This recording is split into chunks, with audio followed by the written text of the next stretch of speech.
Hello बच्चों, let's see the question कह रहा है कि anhydrous formic acid can not be obtained from its aqueous solution bye simple fractional distillation. देखिए बेटा, कह रहा है कि सिंपल फ्रैक्शनल डिस्टिलेशन से हम एनहाइड्रस फॉर्मिक एसिड को सेपरेट आउट क्यों नहीं कर सकते, ये पूछना चाहता है। एक्चुअली में सिंपल फ्रैक्शनल डिस्टिलेशन में होता है क्या बेटा, एक मिक्सचर ऑफ लिक्विड को हम बॉइल करते हैं और जो जेल्टिंग वेपर होती है बेटा ट्रैवल करती है ग्लास ट्यूब से, उसको बोलते हैं फ्रैक्शनलिटी क्यूब और सेपरेट किया जाता है ना। ठीक है, तो एक्चुअली में यहाँ पे ना फ्रैक्शनल डिस्टिलेशन करने के लिए बेटा there must be some difference of boiling point. Boiling point में डिफरेंस होना जो बहुत जरूरी है बेटा दो कंपोनेंट के बीच में। जैसे मुझे क्या करना है, फॉर्मिक एसिड सेपरेट करना है, इसके एक्वस सॉल्यूशन मतलब वाटर से सेपरेट करना है बेटा।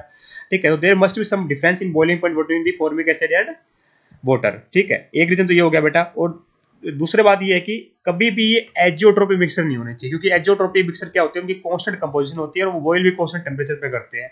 अगर वो कांस्टेंट टेंपरेचर पे बॉयल करेंगे तो बेटा उनको भी सेपरेट आउट हम नहीं कर पाएंगे बाय सिंपल फ्रैक्शनल डिस्टिलेशन। तो आइए चेक करते हैं। पहला कहता है कि प्योर HCOOH इज अनस्टेबल, तो बेटा ये कोई रीजन नहीं हुआ। ठीक है, पहली बात HCOH अनस्टेबल नहीं है बेटा। दूसरा कहता है कि HCOOH फॉर्म्स हाइड्रोजन बॉन्डिंग बाद वाटर, तो हाइड्रोजन बॉन्डिंग कर लेगा तो दिक्कत क्या है बेटा, है ना, इससे फर्क नहीं पड़ेगा। थर्ड कहता है कि boiling point of HCOOH is very close to that of water, बिल्कुल सही रीजन है बेटा। ये बॉइलिंग पॉइंट इनका बेटा बहुत क्लोज होता है। ठीक है, इसका भी 100 डिग्री सेल्सियस होता है, उसका भी लगभग 100 डिग्री सेल्सियस होता है। चौथी बात बेटा, ये कांस्टेंट बॉइलिंग एजियोट्रोपिक मिक्सर का फॉर्मेशन कर लेते हैं, ये बात बिल्कुल सही है। और कांस्टेंट बॉइलिंग एजियोट्रोपिक का मिक्सर का फॉर्मेशन कर लेंगे तो मतलब ये बॉइल कांस्टेंट टेंपरेचर पर करेंगे।